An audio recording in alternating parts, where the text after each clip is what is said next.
Pessoal, bom dia a todos. Estamos aqui dando início, né, a mais uma aula aqui pelo Telesaúde. E o tema da nossa aula hoje é dermatopatias parasitárias em cães e gatos. A gente vai falar sobre 4 dermatopatias parasitárias, né, que são de extrema importância e eu achei bem relevante estar comentando com vocês, tá? E aí a gente vai falar um pouquinho de cada uma delas, né, porque são temas longos. Aqui é um tema assim que daria aulas e aulas, mas eu tentei resumir um pouco nessa aula que já foi até ministrada, né, em uma faculdade. Então eu vou tentar passar um pouco para vocês do que pode estar acontecendo nesses cães e gatos através de fotos, imagens, para vocês já terem uma noção, principalmente o pessoal do telesaúde, né, os profissionais quando vão atender alguma pessoa e elas têm algumas dúvidas e vocês já verem, né, as imagens e tudo, e já ter uma noção do que possa estar acontecendo e, assim, sempre estar buscando a ajuda dos profissionais, tá? Dos médicos veterinários e as pessoas capacitadas aí para estar dando esse atendimento, né? Sejam o clínico, né, médico veterinário clínico ou especializado em alguma área aí.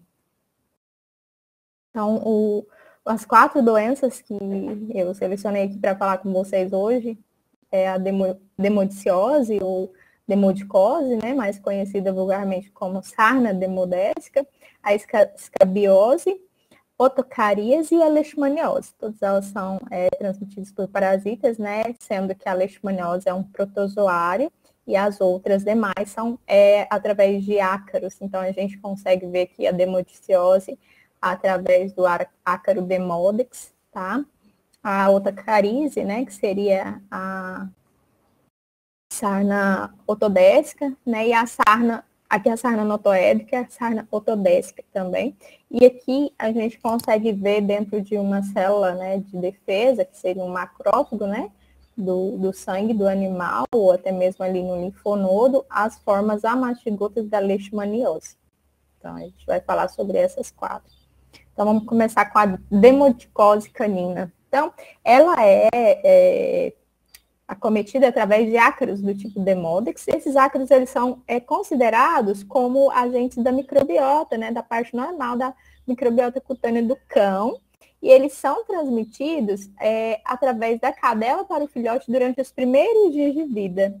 Então, quando a gente fala que o animal tem aquela sarna, né, que não sara, que não tem cura, provavelmente ele tem o quê? Um defeito de barreira cutânea, que já veio, né, de quando ele era filhote, e esses linfócitos T, que são os que fazem ali, né, a defesa dessa pele, eles são defeituosos ou pouco, né, constantes ali, não tem uma quantidade boa para fazer uma boa defesa ali nessa barreira cutânea. Então, os animais que têm predisposição a ter sarna demodésica, principalmente que adquiriram ela de forma hereditária, eles têm um defeito de barreira cutânea muito maior, né? Então, qualquer imunidade baixa, qualquer imunossupressão pode piorar o quadro da dermatopatia, né, nesse animal. Ela é uma doença muito comum, tá? A sarna demodésica, a demodicose, e é um assunto de discussão mundial, porque ainda se especula se realmente tem a questão da imunossupressão ou do defeito de barreira do sistema imune da pele, né? Facilitando que a proliferação desses ácaros no folículo piloso, né, dentro do folículo, e resultando em sinais clínicos. Então, quais são os principais fatores ali que predispõem, né, a um cão desenvolver a demodicose? Endoparasitas, desnutrição, principalmente a gente percebe muito assim em animais filhotes, né, que não tem uma boa alimentação, não dá uma ração de boa qualidade, um alimento de boa qualidade, estresse, lactação, então a gente pode observar, assim. A gente pega muito cadelas com pseudociese, que é falsa gestação, né? Elas vêm com uma sarninha também. Animais são submetidos à quimioterapia, o tratamento com imunossupressor, corticoides, eles podem ter um desenvolvimento aí mais acelerado da proliferação desses ácaros, né? Esses dias eu até atendi um paciente que veio, que a tutora estava tratando com corticoide, o animal tem sarna. Vamos investigar se o animal além da sarna demodésica, se ele não tem uma doença endócrina também, ou algo nesse sentido, mas o corticóide piorou muito o quadro do paciente. Por quê? A microbiota da pele ali, ela já tem, né, um defeito. Você entra com o corticóide, que é um imunossupressor, ele debilita o sistema imune do animal e debilita as defesas da pele do animal também. Esses folículos ali fazendo o quê? Com que o ácaro prolifere ainda mais. É como se você estivesse dando alimento para o ácaro quando você entra com corticóide, nesses casos. Então, jamais dá corticóide. É o que muito acontece, né, pessoal? Às vezes o tutor vai numa agropecuária ou numa loja, ai, tá coçando horrores. O que o lojista pensa? Vamos entrar com corticóide. E o corticóide piora muito o quadro desses pacientes, muito mesmo, debilita muito. Então, a gente tem que sempre estar pegando as orientações com os profissionais, né, que a gente confia aí, porque muitas vezes protocolos com muitas coisas sem ter exames, isso já foi há muito tempo atrás, tá, pessoal? Hoje a gente já recomenda que faça o exame, né, uma avaliação clínica, dermatológica, um exame de sangue, pelo menos um hemograma, quando o paciente é jovem, né, no mínimo aí um hemograma e um raspado, tá? Um raspado ou uma fita, eu vou falar para vocês os exames que a gente pode estar fazendo, mas é importantíssimo a gente fechar o diagnóstico e encontrar o ácaro, né, para dizer, ó, realmente aqui é só sarna, não precisa usar antifúngico, não precisa usar sabonete, chiurão, spray, sarnatil, matacura, né? Essas coisas não precisa usar. Então, a gente economiza um pouco no bolso, né, do tutor e dá uma qualidade de vida melhor para o paciente, né? Que a gente vai tratar o que realmente ele tem e evita vários transtornos, né? Então, assim, o tutor chega com o animal bem frustrado, né? O tutor chega para a gente, né? E o animal já bem debilitado e às vezes até intoxicado de tanta medicação que é feita, né, nesse paciente. Então, a gente tem que começar a pensar nessa linha aí, tá? Neoplasias, né? E hipotiroidismo. Então, alguns pacientes, eles têm uma doença endócrina e quando você vai avaliar a pele, ele tem sarna também, mas ela é uma sarninha secundária a uma doença de base aí, que seria a endocrinopatia. Um hiperadreno, né, um hipotiroidismo, pode ter aí uma associação. Então, aqui são os locais, né, que a gente observa que mais tem lesão, né, que mais tem alteração, e ele se localiza onde? Aqui, ó, dentro dessas glândulas aqui, ó, o sebáceo, ele entra aqui, ó, no folículo, vai crescendo, vai proliferando, né, e aí isso faz o quê? Com que ocorra a ruptura aqui, ó, do pelo, né, e faz uma alopecia. A gente observa que o animal apresenta bastante alopecia, né? Inflamação, irritação. As bactérias que estão aqui, ó, elas começam a fazer o seu trabalho porque está tudo inflamado, tudo irritado, ela entra para dentro do folículo e começa a fazer o trabalho de piodermite superficial, às vezes uma foliculite, depois vem uma piodermite profunda, que eu vou mostrar as imagens para vocês. Então, o animal se coça muito, por quê? Porque esses ácaros estão ali proliferando dentro do folículo. E vem muita bactéria também, né? Então, faz com que o animal se coce muito, fica muito incomodado, né? Um dos principais sinais. E esse aqui é o ácaro adulto, do Demodex canis.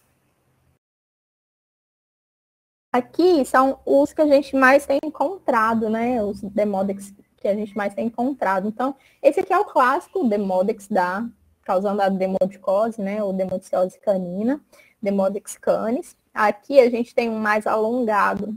Tem uma colega que encontrou, acho que eu peguei até uma imagem, era um vídeo, mas acho que vai dar para mostrar só a imagem para vocês, que ele é um pouco mais alongado, chama Demodex indiae. Tem o Demodex cat, tá? Demodex gatoi e Demodex cornei.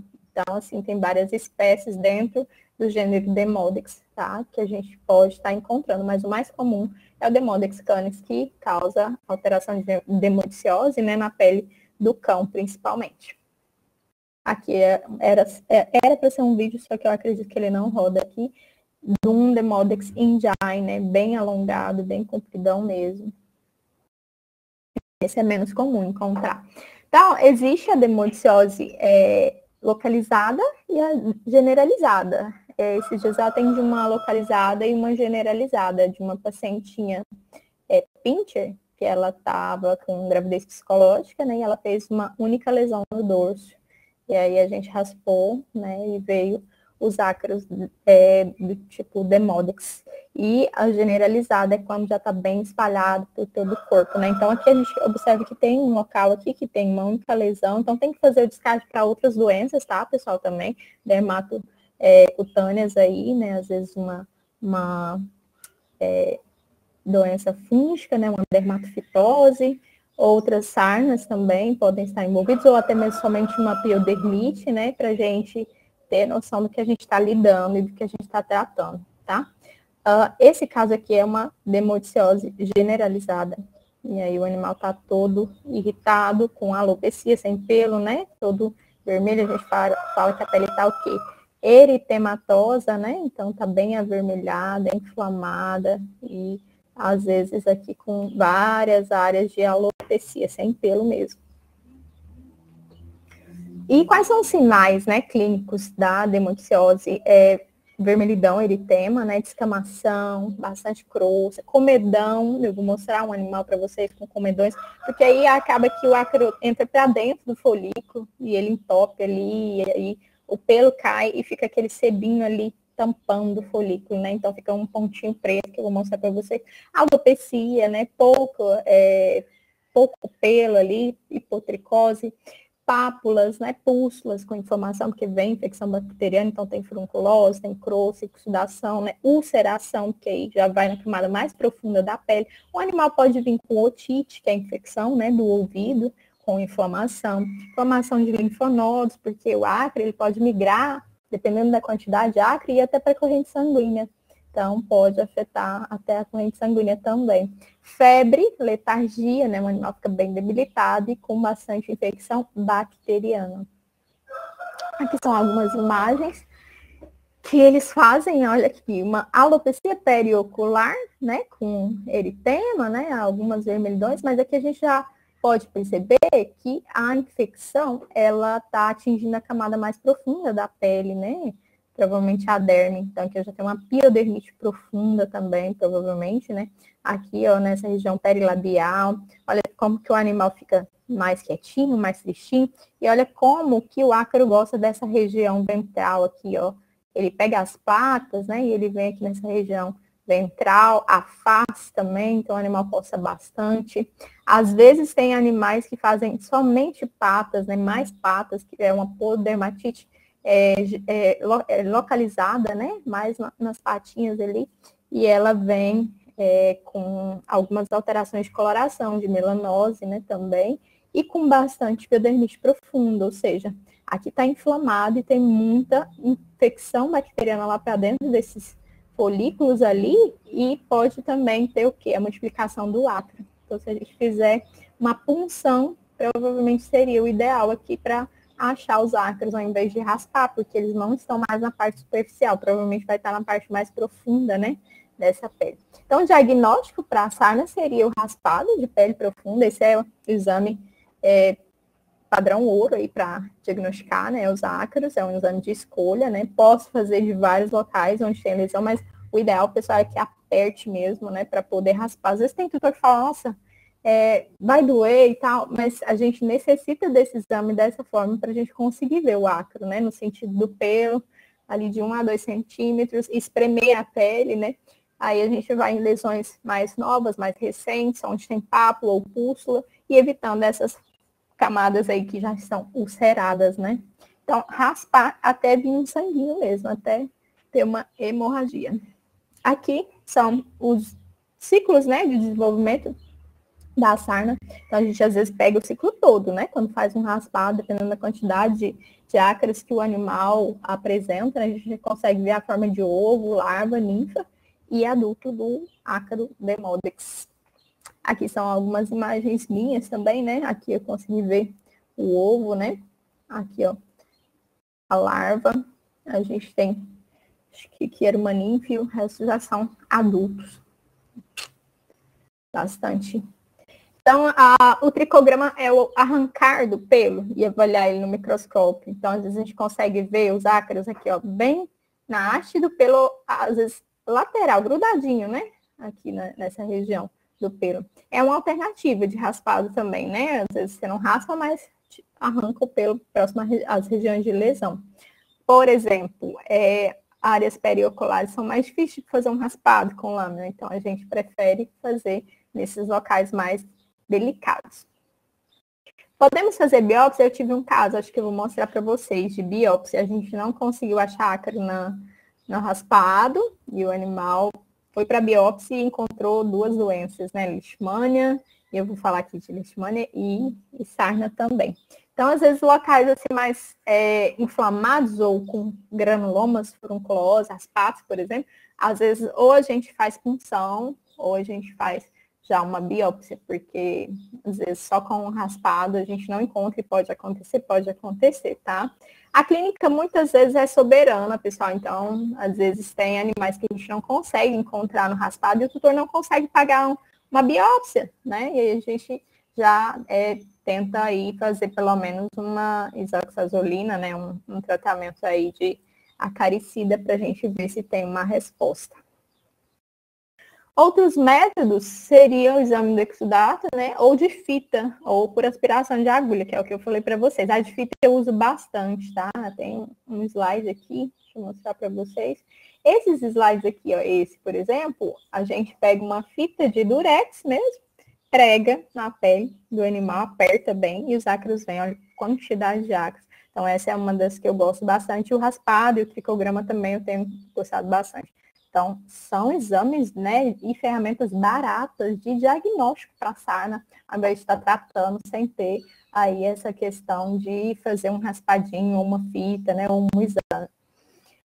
Esse animal, a gente não fez, acho que um descarte para hipotiroidismo. Esse animal é aí de Goiânia, ele está super bem controlado, né, um bulldog francês. E quando ele foi para mim, ele tinha trauma de agulha, esse paciente.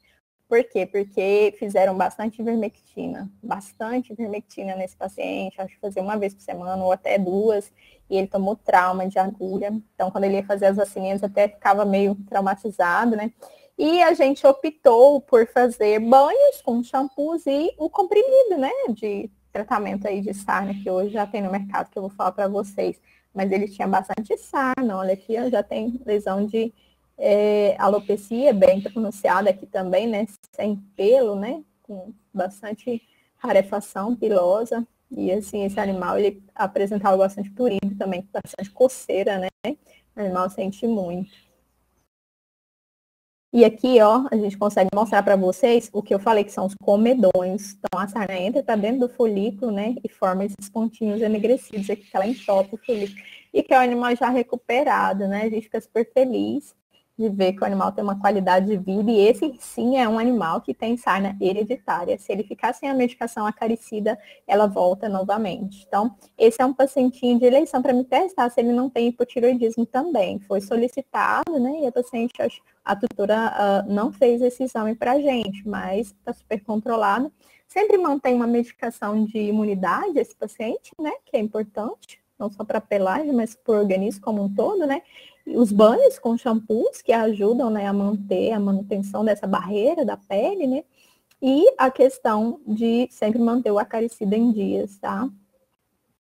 Esse é outro animal que eu, no início, né, dos meus atendimentos, quando eu estava em uma clínica veterinária, eu já me apaixonava muito pela dermatologia, né? E ela tinha uma sarna, olha só, generalizada. Então, essa paciente, a gente chegou até a fazer, acho que, uma vitamina A injetável nela, associada com o acaricida. Nessa época ainda não tínhamos, com acho que tanto sucesso, os comprimidos, e essa paciente, eu acredito que a gente fez a ivermectina ou a doramectina oral. Eu tive uns momentos, né, dos meus protocolos de tratamento, que a gente fazia muitas ivermectinas ou doramectinas orais. Hoje a gente já não tem feito mais, né, a gente dá uma preservada aí no fígado, né, no rim desse paciente e faz as medicações mais seguras.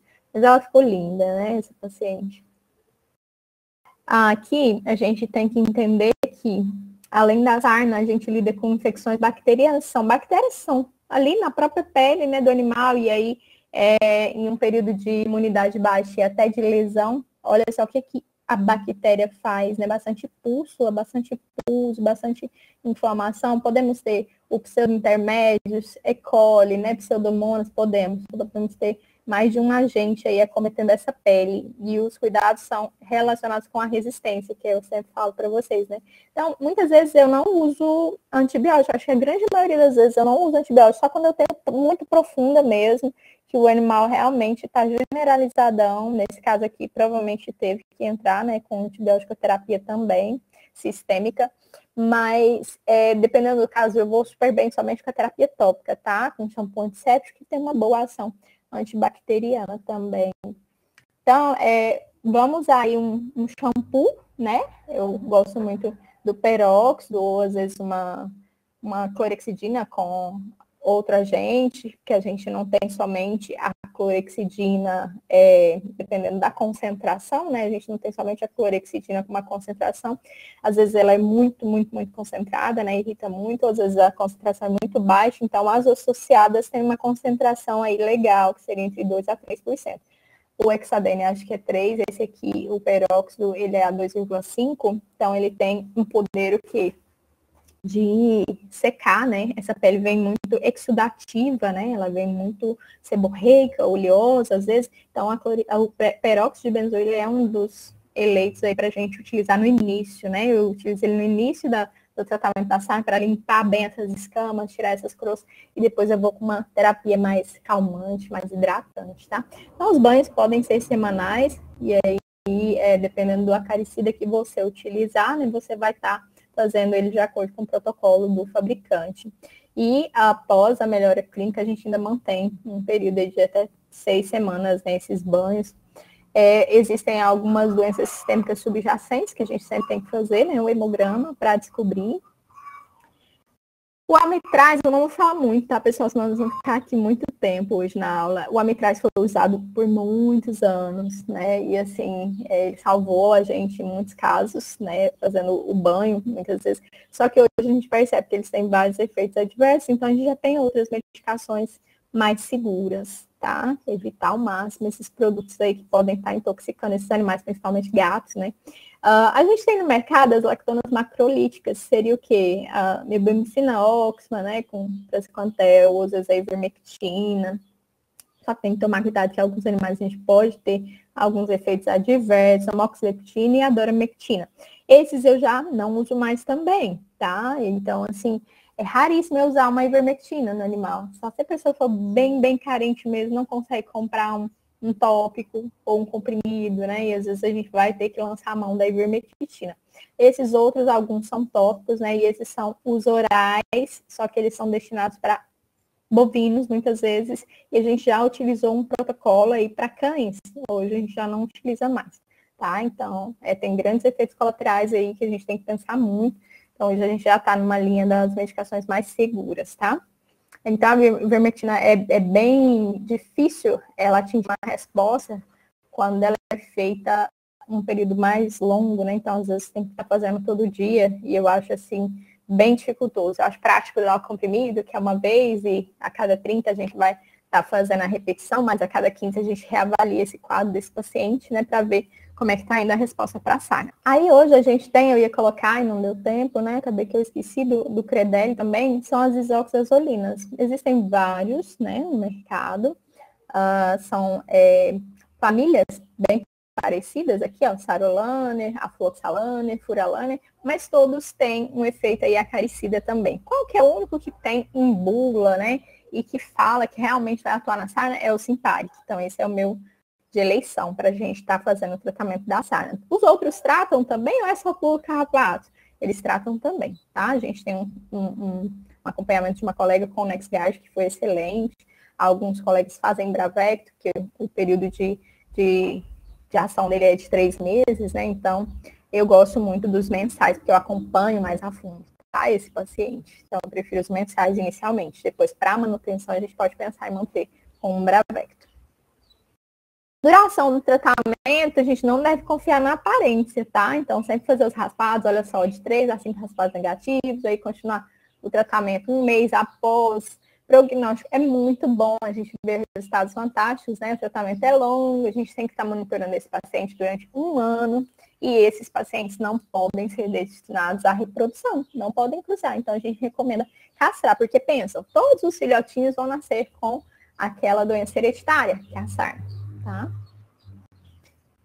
Aqui é uma paciente, foi um desafio, essa eu não consegui acompanhar por muito tempo, acredito que eu acompanhei uns 4 a 5 meses essa paciente, ela é da escola de Goiânia, né, do Dom Abel, as professoras me chamaram para fazer esse atendimento, a gente teve que pegar ela no laço, porque ela era bem arisca e estava com bastante inflamação, eritema, alopecia, né, e ela estava bastante magra, e a sarna estava comendo o corpinho dela, né, a pele dela. E a gente entrou com comprimidos, acho que a gente fez umas 2 a 3 aplicações, não dava para fazer muito retorno, mas eu ia lá para acompanhar pelo menos de longe, assim, para visualizar, né, mas a gente observou uma boa resposta, essa foi a última imagem que eu tive dela, a gente observou uma boa resposta, né, com as isoxazoline, com os comprimidos, tá, dava em alguma coisa para ela comer, porque era bem difícil ficar pegando toda vez, né, então, a gente conseguiu uma boa resposta com um acompanhamento. Acho que banho, eu fiz um banho no dia que a gente conseguiu pegar ela somente. Temos desafios, sim, tá? Dentro da medicina veterinária, a gente faz aí as recomendações, indica tudo, mas quando a gente está mais próximo, quando o tutor é mais próximo, nesses casos é um animal de rua, né? Então, é bem desafiador, tá?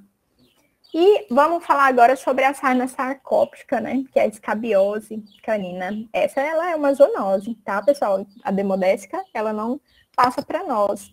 Por quê? Porque ela tá ali na pele mesmo, né? Na microbiota do cão, às vezes até na nossa, pode ser que encontre, né, um ácaro, mas em algum momento de distúrbio, de dermatopatia, ou às vezes de doença imunossupressora ou sistêmica, pode estar acontecendo da sarna proliferar. Aqui já é através de contágio, né? E animais que vivem em ambientes mais aglomerados, ou até mesmo, né, em contato com animais de rua, podem estar adquirindo essa sarna. E ela pode passar para a gente, tá? Ela é considerada a sarna vermelha, ou sarna sarcóptica, ela é altamente contagiosa, pode atingir cães, gatos, roedores e até nós, né, humanos. Ela atinge principalmente animais jovens, eu pego mais em animais de no máximo 1 ano, 2 anos, aí, e animais que tenham pelos longos também, pode acontecer. Gatos, a gente atende também bastante gatinho com sarcóptica.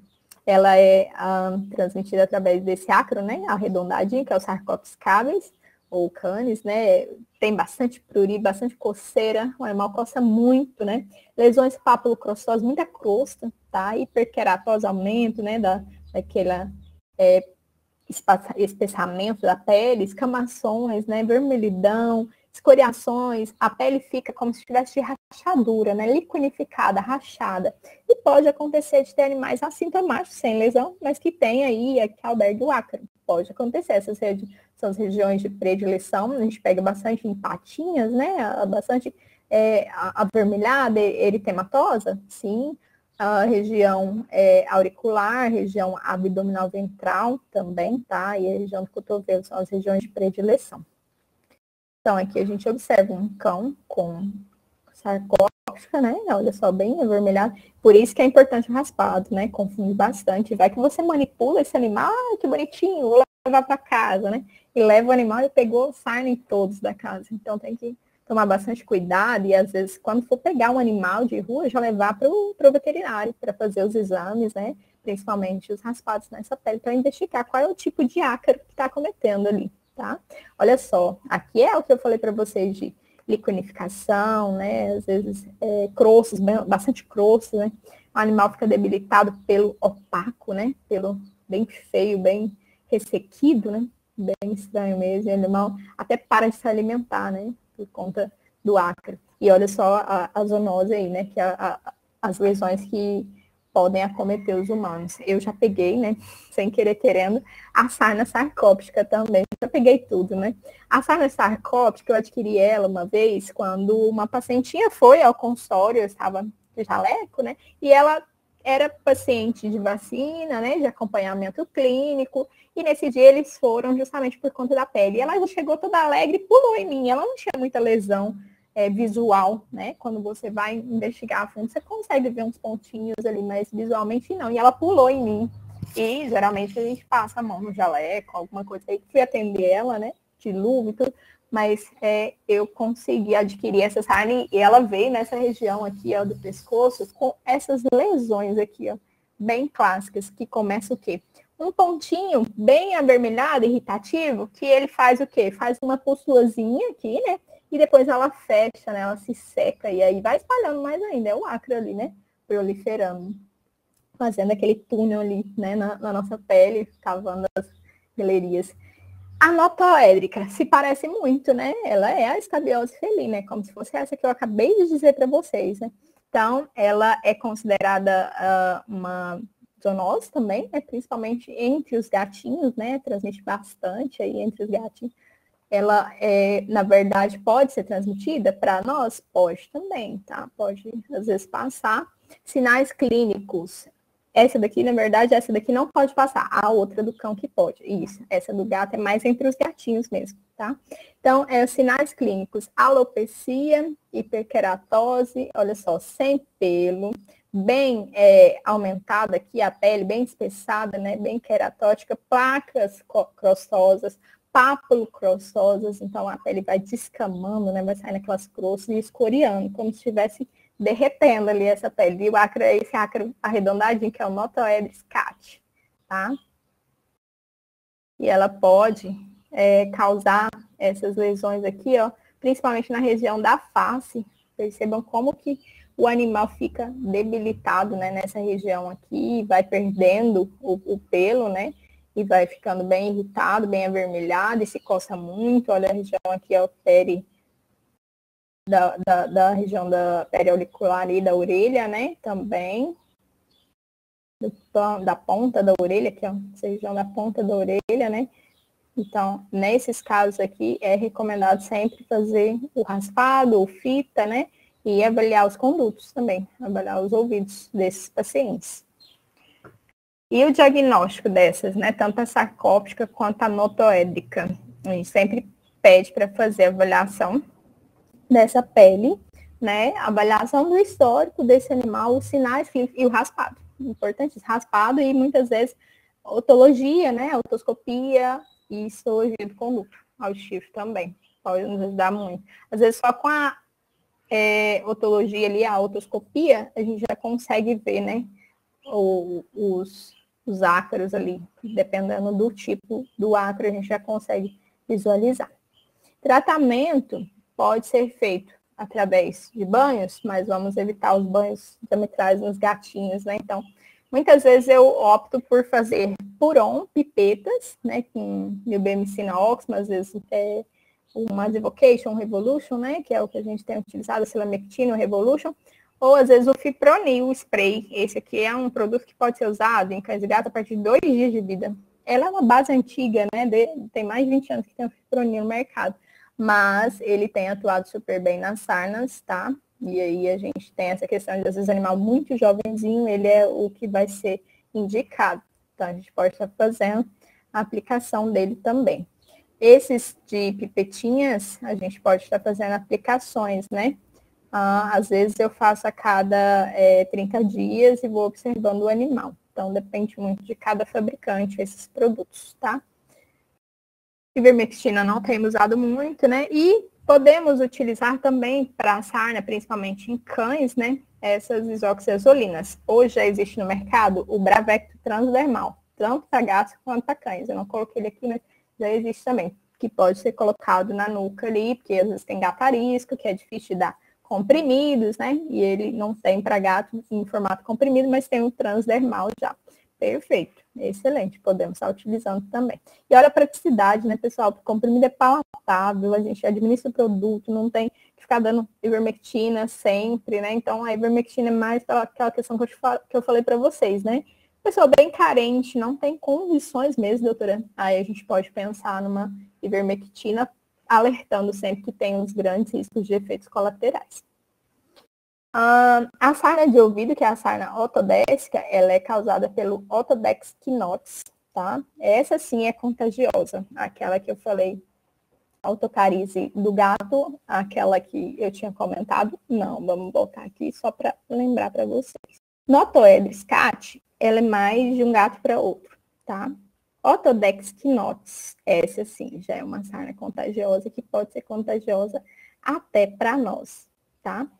E olha só, ela é uma zoonose, né? Causa otite externa, muito pruriginosa, um exudato ceruminoso seco, castanho enegrecido. Parece uma borra de café. Quando a gente pega o paciente e fala, esse gato, né, tá com uma borrinha de café aqui, vamos avaliar a otoscópio. Esse sim eu consigo ver direitinho a otoscópio ali, os ácaros se mexendo, né? Então a gente já dá um sugestivo aí de que tem a sarna, mas podemos fazer a citologia, né, do conduto para o histológico do cerume.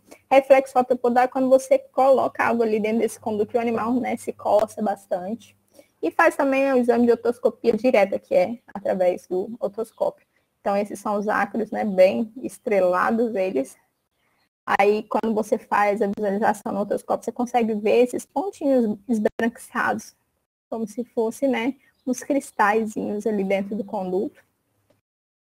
Acho que aqui era um vídeo que eu não vou conseguir passar para vocês, mas é eles se mexendo, né? Eles se movimentam como se estivesse dançando mesmo. E assim, eles proliferam muito rápido. E nessa parte de otocarize, né, e sarnas, é isso, pessoal. Que falta só a leishmaniose. A leishmaniose, eu acredito que eu já falei uma aula com vocês sobre leishmaniose, acho que em 2018. Então, assim, ela é uma doença que a gente falou-se muito, principalmente agora, nesse agosto, que foi o agosto verde, né? Foi um mês direcionado ao combate, né, e prevenção da leishmaniose canina. Então, a gente fez algumas postagens na rede social, a gente tem orientado bastante, por quê? Porque a doença está sendo subdiagnosticada, ou às vezes diagnosticada de forma incorreta, né? E muitas vezes ela é diagnosticada, mas o tratamento é feito de forma incorreta, às vezes as recomendações são feitas e o tutor não segue, né, as formas devidas, e a doença vem alastrando. Se a gente for pegar dados, a doença está disseminando muito rápido por toda a região, não só do estado de Goiás, mas por todo o Brasil e o mundo também. Então, ela é considerada uma zoonose, porque ela é transmitida através da picada desse mosquito aqui, que não é mosquito, ele é um flebótono, né, bem pequenininho, e ele é uma doença, assim, que causa alterações dermatocutâneas, alterações sistêmicas, alterações articulares, em vários órgãos. É uma doença multissistêmica que ela vem devagarzinho, né? Uma doença crônica insidiosa ali que vem se manifestando lentamente. Então, muitas vezes o animal foi picado e ele só manifesta a doença daqui 3 anos, 5 anos, 7 anos. Depende muito de cada organismo e cada animal. Ela está dentre as 6 endemias mais importantes no mundo, tá, pessoal? 90% dos casos no Brasil estão espalhados no Brasil, Bangladesh, Índia e Sudão. O vetor é o Lutzomyelon de Paups, que é esse flebótomo, tá? O cão é um reservatório da doença, né? Ele funciona como sentinela. Se o cão tem leishmania, toda a região tem leishmania, né? E a gente começa a investigar mais a fundo e realmente vai ter leishmania, não só entre os humanos, mas entre os animais também. Pode acometer gatos, raposas, cavalos, cachorro do mato, gambás, bicho preguiça. Ela é um protozoário difásico, né? A leishmania, ela muda de fase de acordo com o organismo que ela está. Então, aqui ela é promastigota, né? E no humano ela é amastigota. E pode causar formas sistêmicas graves, né? Sendo clínicas variáveis aí, várias formas. Eu falo que ela mimetiza várias doenças da leishmania, né?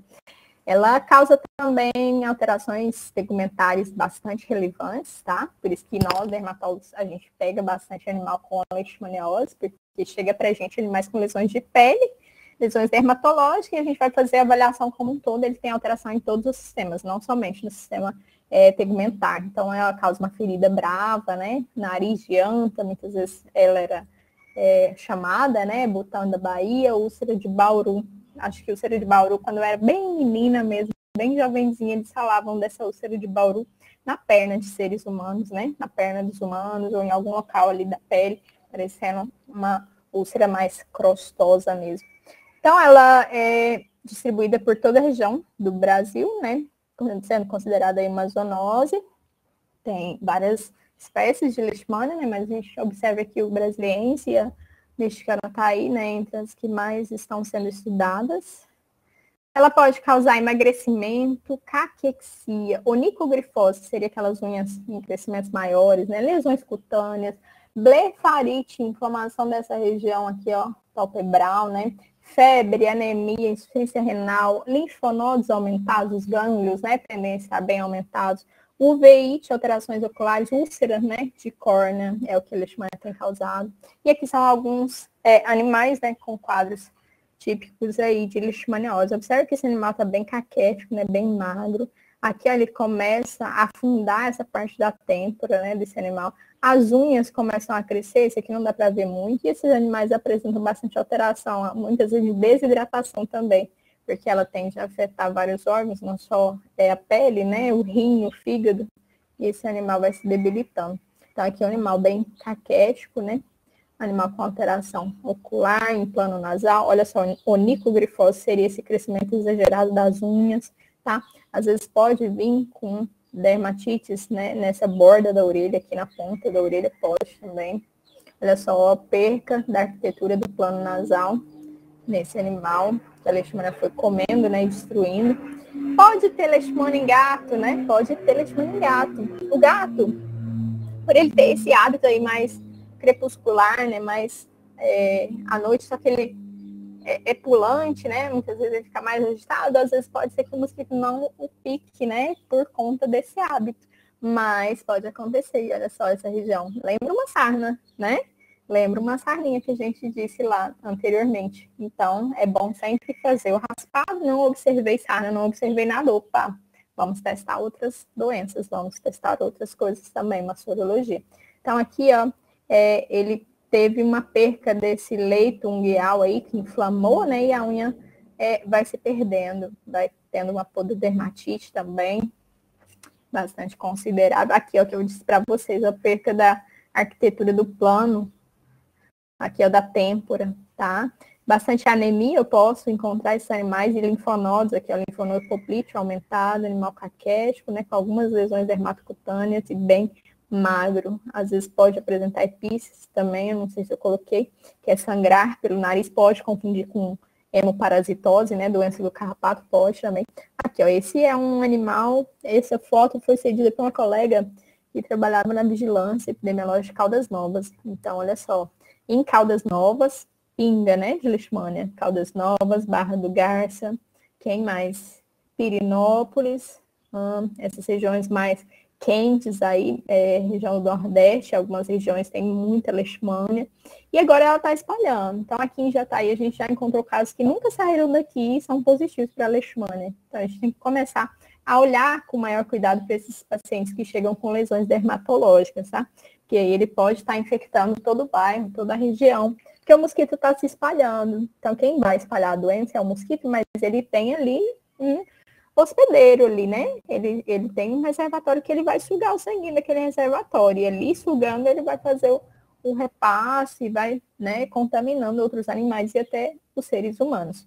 Esse animal tem alteração de plano aqui, ó, de parte nasal, alteração periocular, ele tem um emagrecimento, ele tem uma descamaçãozinha que a gente às vezes observa somente uma descamação de pele, né? O animal às vezes vem coçando, para a gente não confunde muito com algumas outras doenças alérgicas. Tem que tomar bastante cuidado, ficar mais atento. Essa é uma paciente atendida por mim, eu não coloquei o ano, né? Eu acredito que foi 2016, 2015, aí em Goiânia. Essa é uma paciente jovem, tá? Que é uma região, uma chácara próxima a Jataí, próxima a Goiânia, e ela estava com uma alteração respiratória que nunca sarava, e o doutor falou, o que pode ser? E ele era representante, sempre passava, né, no meu consultório, eu falo, bom trazer, pode ser algo a mais, não pode ser somente algo respiratório. Quando ele trouxe, que eu olhei para ela, ela tem todos os quadros aqui, ó, clássicos de lesões dermatocutâneas condizentes com leishmania. Olha só, esse óculos aqui, ó, que forma nessa região, pode ser muito o quê? Pode ser uma doença autoimune, pode ser uma sarna, né, demodécia, mas pode ser leishmania, e era leishmania, né? E aqui tem, ó, a região das unhas aqui, ó, com onicogrifose bem grande, né, bem acentuada. Esse animal, ele tinha quanto tempo? Ela tinha 8 meses de vida. Então, pode ser que o animal contraia a leishmaniose até mesmo na fase de gestação, na fase gestacional. A mãezinha tinha leishmania e passou para os filhotes. Pode acontecer também. Ou o animal foi picado, né, durante a sua fase aí de filhote. Então, depende muito. Alguns vão ter uma doença insidiosa aí, manifestar rápido, né, com 1 ano, 2 anos. Outros vão demorar anos, né, 7, 8 anos aí para manifestar a doença. Pode atingir face, membros, tronco, né, ponte nasal, pavilhões auriculares, periocular, perilabial, alopecia, causando alopecia, né? Rarefação pilosa, descamação, úlceras, crostas. Ela pode ser não pruriginosa? Pode, mas quando eu tenho uma infecção mais grave, principalmente quando a doença vai fazendo uma lesão de pele, quem vem? A bactéria que está na própria pele do cão. Aí eu tenho uma questão pruriginosa a se pensar, que é relacionada não com a leishmania, mas sim com a bactéria, tá? Aqui a gente vê na arquitetura do pano, aqui já vê algumas ulcerações aqui também, né, com um granuloma, aqui úlceras também. Então, animal que tem só plano nasal alterado, a gente tem que pensar no descarte de leishmania, tá? O diagnóstico vai ser parasitológico, encontrou o parasita, né, a gente já considera esse animal positivo aí para leishmania, mas eu gosto de fazer o sorológico também. Então, às vezes, o linfonodo estando aumentado, o animal apresentando febre, ali o ideal para coletar de linfonodos para ver se acha a forma mastigota, o parasita, né? Mas o sorológico, eu gosto de sorologia com diluição total para saber o estágio que a doença está, né? Seria interessantíssimo. Hemograma bioquímicas séricas para ver se essa parte de globulinas, né? De hiperproteinemia, de renal está alterada, ou hepática também, né? E podemos fazer o histopatológico, que foi onde, acho que tem um caso aqui que eu vou mostrar para vocês que a gente caiu, né? Tem várias doenças que se parecem com a leishmania, gente. Então, ela imita, a gente fala que ela mimetiza muitas outras doenças, e isso é um desafio para nós, médicos veterinários, clínicos e dermatólogos, porque o animal chega para a gente pensa que é tudo e até leishmania, tá? A gente tem que pensar assim. Então, podemos fazer diagnóstico diferencial para lúpus, que é uma doença autoimune, dermaticiose, dermatofitose, né? Uma doença fúngica, uma neoplasia cutânea, né, que pode parecer que seja leishmania, uma esporotricose, né, um pênfigo autoimune também, né, uma adenite sebácea ou um linfoma cutâneo. Então, todas essas doenças têm que estar dentro ali dos nossos diagnósticos, se não for leishmania, a gente pensar nessas outras também que podem ser. Hoje já existe no Brasil, né, que bom, o tratamento para a leishmaniose desde 2017, que eu lembro que eu fui na palestra em Brasília, o pessoal lançou esse produto, né, que é o Miltenforam, da Virbac. Tem polêmica, sim, relacionada com a eutanásia dos animais. O tratamento, ele não se resume somente a esse protocolo aqui, tá, pessoal? O tratamento tem bastante coisa associada, bastante medicação, dependendo de cada caso, dependendo do estágio, eu vou tratar ou não, tá? Então, se tiver um estágio bem agravante, aí, bem acentuado, a gente tem que sentar com o tutor e conversar sobre as questões, né? E muitas das vezes a gente não vai ter como realizar o protocolo de tratamento, né? Dependendo do estágio da doença, assim, vai ser em vão e a gente vai ter que optar pelo sacrifício. Então, assim, o sacrifício é uns casos bem debilitados, bem grave mesmo, quando o animal não consegue mais, né, nem andar, não está aí com um estágio muito bom, a leishmania já tomou conta de todo o organismo do animal e a gente tem que pensar nessa questão. Eu sempre tento tratar, e isso é muito controverso, né? Eu tento tratar antes de dar a opção do sacrifício, mas eu peguei alguns animais antes de 2017 que a gente não tinha um tratamento autorizado para cães, né? E aí a gente teve que optar por fazer encaminhamento para a zoonose, e a zoonose deu o destino deles. Mas hoje a gente tem essa opção de tratamento, né? E vários outros protocolos juntos, é como se fosse um coquetel mesmo, né? Para o tratamento da leishmania. Mas a gente tem boas respostas. O animal fica praticamente aí sem parasitas, né? Zerar ele não zera, mas fica com a carga bem baixa mesmo, bem baixa, tá? Então dá para ele ter uma sobrevida longa, ele pode morrer de outras doenças, mas não vai morrer de leishmania, tá? Então a gente tem uma boa qualidade de vida aí para esses pacientes. As medicações são caras, dependendo do peso, ficam mais caras ainda. Então hoje eu foco bastante na prevenção, tá, pessoal?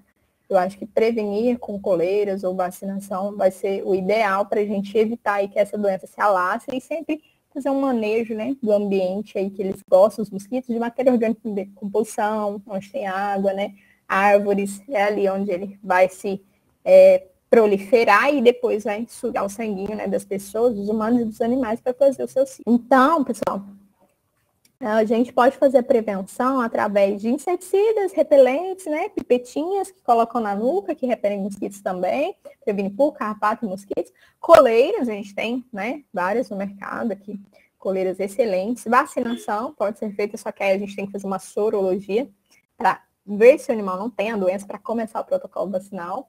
E esse protocolo não pode atrasar, né, e essa vacina é feita 3 doses a cada 21 dias. Tá? Então, a gente tem que pensar se é uma região endêmica, eu vou fazer vacina ou coleira, né? Ou os dois, né? Pode estar fazendo também.